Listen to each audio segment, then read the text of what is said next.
Hello बच्चों, welcome to our channel guide to success. और आपका स्वागत है आपके अपने क्लासेस में नोन अननोन वोकैब्स। तो बच्चों, आज मैं फिर आप लोग के लिए 5 वर्ड्स लेके आ गई हूँ। तो बिना टाइम वेस्ट किए चलिए शुरू करते हैं 5 वर्ड्स को। तो आज का जो हमारा पहला वर्ड है वो है डिसिम्युलेट। क्या है? डिसिम्युलेट। डिसिम्युलेट का मतलब होता है टू हाइड और disguise one's true thoughts, feelings और intentions, to conceal one's true motives under a false appearance. Ma'am, इतना बड़ा कैसे होगा? कुछ नहीं, ये देखने में ही बड़ा है। डिसिम्युलेट, देखिए इसको कैसे याद करेंगे? डिसिम्युलेट से याद रखेंगे। इसके लिए जो ट्रिक है वो है धूल झोंकना। धूल झोंकना क्या है? डिसिम्युलेट यानी कि धूल झोंकना। कैसे? अगर आप लोग कुछ ऐसा प्रिटेंड करते हैं जो एक्चुअली में है नहीं, अपने फीलिंग्स को कुछ और बताते हैं और है कुछ और, आप लोग मतलब अंदर से कुछ और सोच रहे हो, तो उसी को क्या बोलेंगे हम लोग? डिसिम्युलेट। क्या बोला है? टू हाइड और डिस्गाइज, मतलब अपने असली फीलिंग्स या थॉट्स या इंटेंशंस जो आप लोग सोच रहे हो उसको छिपा करके कुछ और प्रिटेंड करना को ही डिसिम्युलेट कर बोलते हैं। और इसी को तो हम लोग बोलते हैं आंखों में धूल झोंकना। तो इसके सिनोनिम्स क्या क्या हो जाएंगे?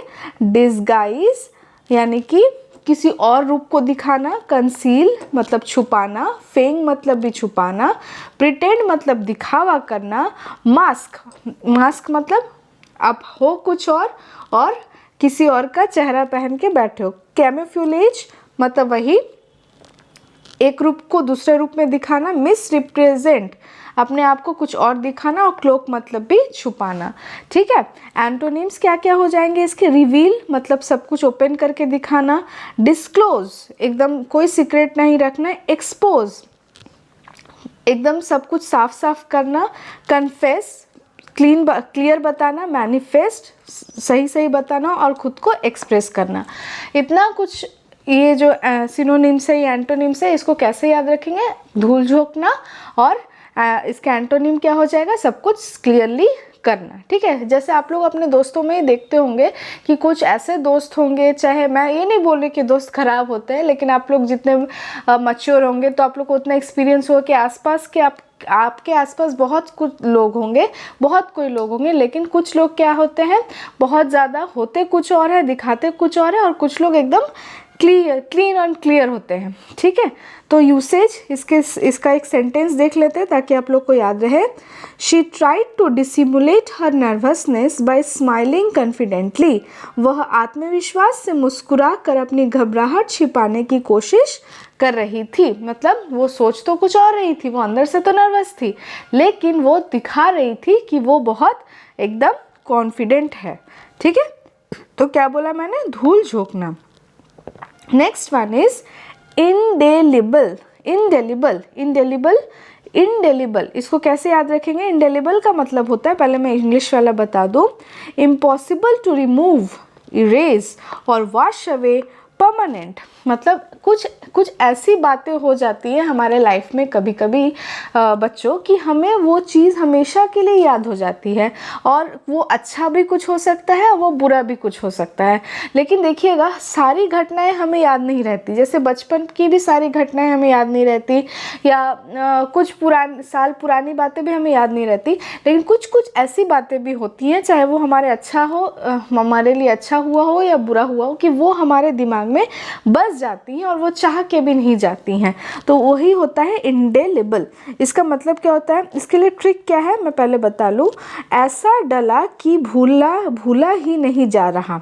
ये ऐसा डला एक बार माइंड में, इंडेलिबल, डेलिबल से मैंने ये बनाया है, ऐसा डला, डेलिबल से डला कि भूला ही नहीं जा रहा है। ठीक है। तो इसका एग्जाम्पल क्या होगा?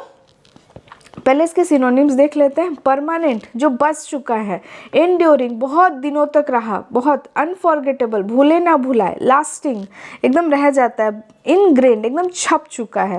एंटोनिम्स क्या क्या हो जाएंगे? इरेजेबल, आराम से जो मिट जाए, टेम्पोररी, जो आराम से चला जाए, फ्लीटिंग मतलब भागते रहने वाला, यहाँ पे भागते रहने का सेंस है, जो ना रहे परमानेंटली, और फॉरगेटेबल, आराम से भूलने वाला। ठीक है। इसके लिए हम लोग एक सेंटेंस यूसेज देख लेते हैं। The trip to the mountains left an indelible impression on her mind. वो जब घूमने गया था तो उसकी जो मेमोरीज थी माउंटेन्स में जो घूमने गया था वो इतना अच्छा, उसको इतना पसंद आया था कि वो हमेशा के लिए उसके माइंड में बस गई थी। ठीक है, तो इसके लिए ट्रिक क्या मैंने बोला, इंडेलिबल, ऐसा डला कि भूले ही नहीं जा रहा है। नेक्स्ट हमारा जो वर्ड है वो क्या है, डेमेस्टिफाई। क्या है, डेमेस्टिफाई, DEMYSTIFY। इस बार बच्चों मैंने क्या किया है ना, इस बार आप लोग के लिए मैंने वो जो ट्रिक्स हैं वो थोड़ा लिख के मैं पहले से रखा है मैंने, ताकि अगर आप लोग जब रिवीजन करोगे तो ट्रिक आप लोग को जल्दी याद आ जाएगा और आप लोग को वो वर्ड सारे अच्छे से याद हो जाएंगे। इसलिए इस बार मैं बोलने के साथ साथ ट्रिक्स आप लोग के लिए लिख भी दी हूँ। थोड़ी हिंदी की हैंडराइटिंग मेरी ठीक नहीं है तो थोड़ा आप लोग देख लेना। Okay, to make something easier to understand or less confusing। To make something easier to understand or less confusing, कुछ ऐसा जो कि समझने के लिए बहुत आसान हो और बहुत ही कम confusion हो उसको समझने में। इसके synonyms क्या क्या हो जाएंगे, clarify, एकदम क्लियरली समझाना, सिंप्लीफाई, किसी भी चीज़ को सिंपली तरीके से बताना, एक्सप्लेन करना, या डिकोड करना। बोलते हैं ना डिकोड, कोड डिकोड। ठीक है, कोई भी चीज़ हम लोग को नहीं समझ में आना तो उसको डिकोड करके, उसको एक्सप्लेन करके, उसको सिंपल करके हम लोग क्लैरिफाई करके बताते हैं। एंटोनिम्स क्या क्या हो जाएंगे, कंफ्यूज, क्या बता रहा है कुछ समझ नहीं आ रहा है, पूरा कंफ्यूजन। ठीक है, ऑब्सक्योर, एकदम माइंड में कुछ समझ नहीं आ रहा है, कॉम्प्लिकेट, बहुत ज़्यादा टफ समझने, मिस्टिफाई, बहुत ज़्यादा मिस्ट्री है इसको समझने में। ठीक है, ये जो डेमेस्टिफाई है इसके लिए मैंने जो ट्रिक रखा है वो है टू डेमोस्ट्रेट।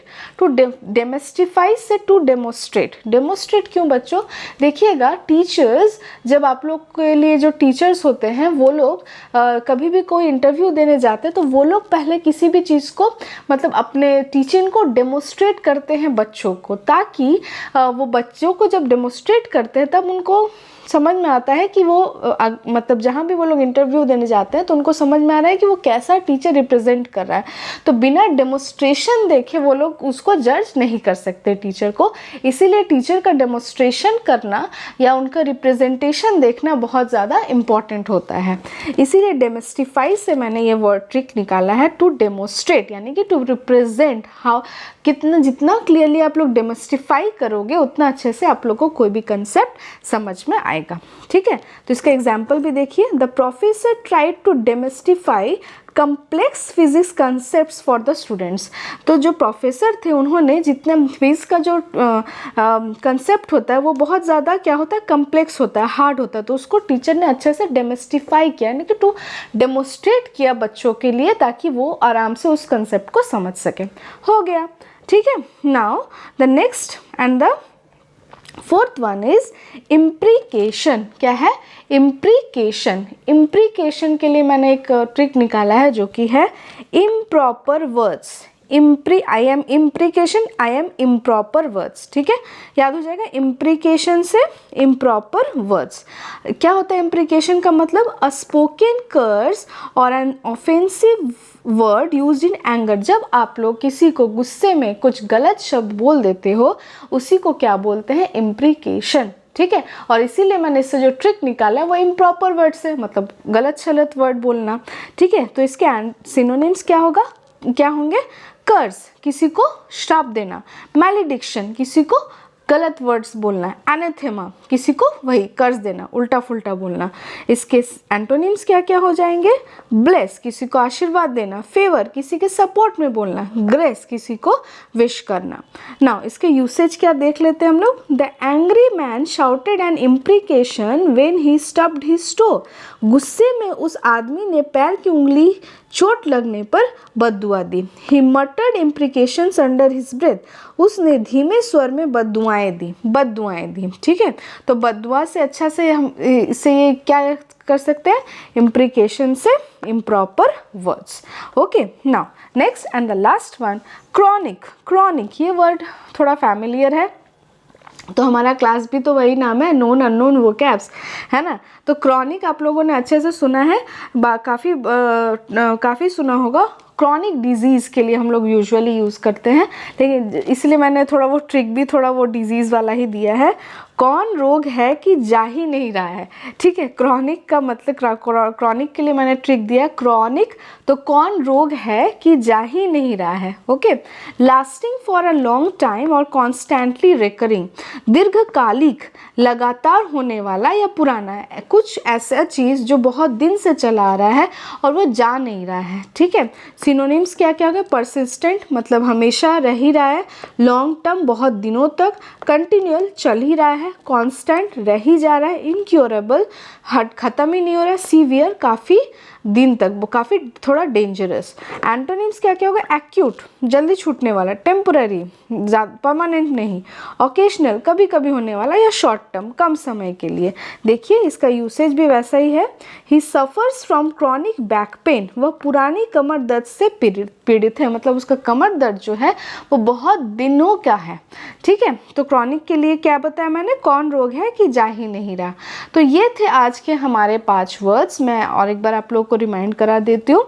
डिसिमुलेट धूल झोंकना, इंडेलिबल ऐसा डला कि भूला ही नहीं जा रहा, demystify to demonstrate, imprecation improper words, chronic कौन रोग है कि जा ही नहीं रहा, ठीक है। तो ये थे आज के हमारे 5 वर्ड्स। आई होप आप लोग को ये अच्छे लगे होंगे। तो चैनल को लाइक और सब्सक्राइब करना बिल्कुल ना भूलें। Thank you so much.